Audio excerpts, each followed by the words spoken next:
Saya masih bersama Kapitra Ampera, tim advokasi GNPF MUI, dan kita tadi ngobrol soal penangkapan 5 orang terkait aksi 313. Pak Kapitra bertanya tadi ke kepolisian apa alasan kepolisian menangkap ke-5 orang ini. Untuk mengetahui jawabannya, kita tanya kepada Kabid Humas Polda Metro Jaya, Pak Argo, Kombes Argo Yono. Pak Argo dengan Riko, selamat sore. Selamat sore, Mas Riko. Pak Argo, ke-5 orang ini ditangkap, Anda mengatakan tidak terkait dengan 313. Jadi intinya begini Mas Riko ya. Jadi kepolisian mendapatkan laporan informasi ada kegiatan ya, kegiatan pertemuan ya, ada pertemuan. Adalah 2 lokasi ya, ada di Kalibata dengan di Menteng di situ. Dalam pertemuan itu ada beberapa orang di situ ya di mana membicarakan di situ. Ada topik yang dibicarakan, ya, kemudian ada juga hasil pembicaraan juga ada di situ ya.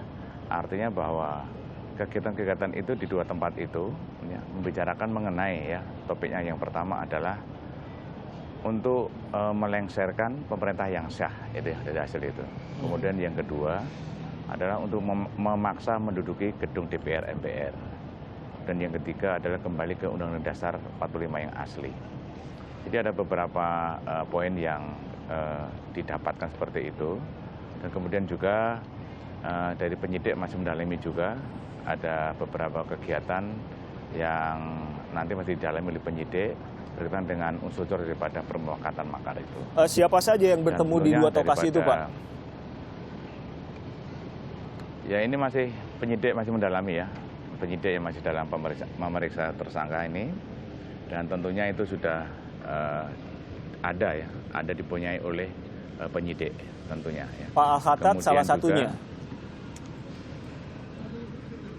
Ya salah satunya demikian. Baik Pak Argo, dalam pasal itu, pasal 107, 110 yang Anda sebutkan, ketika makar, koreksi saya salah, bukankah harus ada perbuatan pendahuluannya? Pertemuan itu juga dijadikan sebagai perbuatan pendahuluan itu? Ya intinya bahwa pasal yang kita sangkakan adalah pasal 107 dan 110. Tentunya bahwa pasal ini adalah delik formil, ya bukan delik material.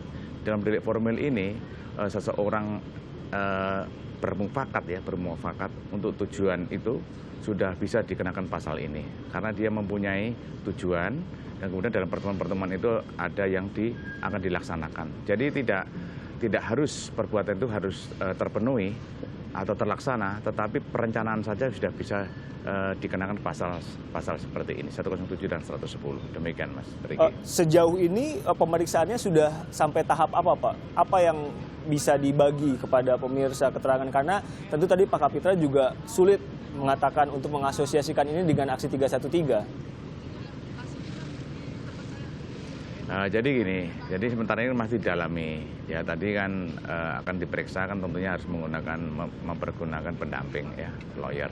Jadi kita masih saat ini belum selesai dan kita belum mendapatkan informasi dari penyidik apakah hasil yang didapat di dalam penyidikan untuk hari ini. Demikian Mas. Jadi kami ingin konfirmasi lagi, yang ditangkap ada berapa orang Pak? Ada 5 Mas itu, ya, ada 5 itu. 5 orang, dan salah satunya adalah betul mantan suami dari ketua Bawaslu. Jadi ada 5 orang yang kita tangkap ya, yang ada beberapa. Yang pertama adalah yang berinisial ZA ya, itu ada. Kemudian ada IR ya, dan ada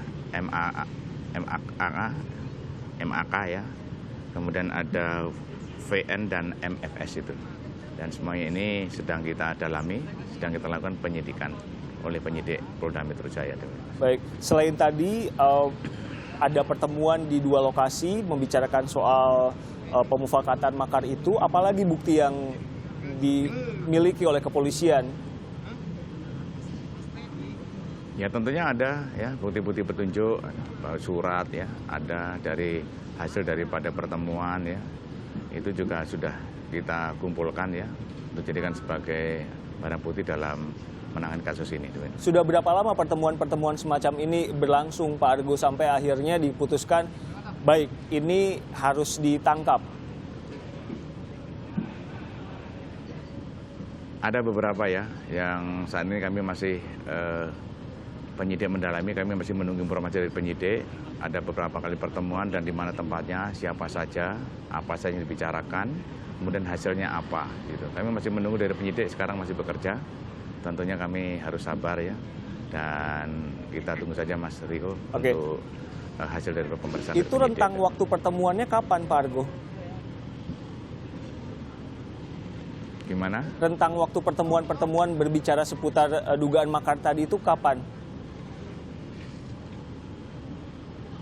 Ya, intinya bahwa kegiatan-kegiatan itu sudah kita ketahui ya, dan kemudian sudah kita lakukan penyelidikan, kemudian sudah kita identifikasi ya, seperti yang tadi saya sampaikan, di mana itu lokasinya ya, kemudian di mana itu apa pembicaraannya ya, sudah kita lakukan identifikasi.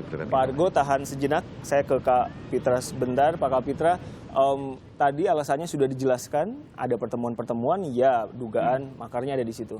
Jadi begini, 110 itu adalah pintu masuk ya dari suatu kemufakatan jahat. Apa perbuatannya adalah aslah, perbuatan makar. Makar 107 itu yang mengatur pengulingan pemerintah yang sah. Itu harus dibuktikan niatnya. Apakah niatnya bisa dibuktikan sehingga maka pasal ini bisa diberlakukan.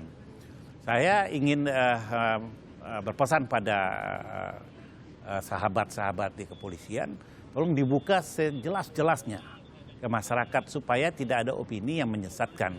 Artinya pasti ada persiapan yang mempunyai bukti ya bahwa ada niat yang dapat dibuktikan bahwa pasal itu dipenuhi. Itu pertama. Kedua, ini masih perception ya, masih praduga. Tentu dia in nonsense ya, praduga tidak bersalah tentu menjadi stressing ya untuk polisi melakukan suatu tindakan penyidikan. Undang-undang memberikan kewenangan kepada polisian untuk menyidik, tetapi polisi juga jangan memberikan hak-hak tersangka atau terperiksa. Hak-hak terperiksa, karena terperiksa juga pertama harus didampingi. Memang sejauh ini Anda melihat ada hak yang diabaikan? Tadi sudah mulai ada pemeriksaan awal ya. Pemeriksaan awal itu karena orang sudah ditangkap harus didampingi ya oleh penasihat hukum. Karena nanti semua hasil pemeriksaan itu bisa cacat hukum dan bisa dinyatakan batal demi hukum. Dan itu dari awal polisi harus memberikan hak tersangka atau hak terperiksa ini untuk bisa didampingi.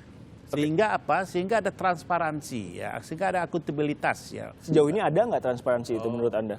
Nah kan ini masih didalami ya, makanya tadi sudah mulai diperiksa, saya mau berpesan supaya didampingi, diberikan tim advokat masuk dalam ya. Kita tanya dulu ke Pak Argo. Pak Argo, perkembangan terbarunya apa? Sudah jadi tersangka atau masih apa kapasitasnya ini yang 5 orang ditangkap tadi? Ya, namanya sudah ditangkap berarti sudah menjadi tersangka karena ada 2 alat bukti yang cukup ya, demikian. Dan kita juga apa yang telah disampaikan Mas Kapitra sama kita tawarkan siapa sebagai pendamping, sebagai lawyernya.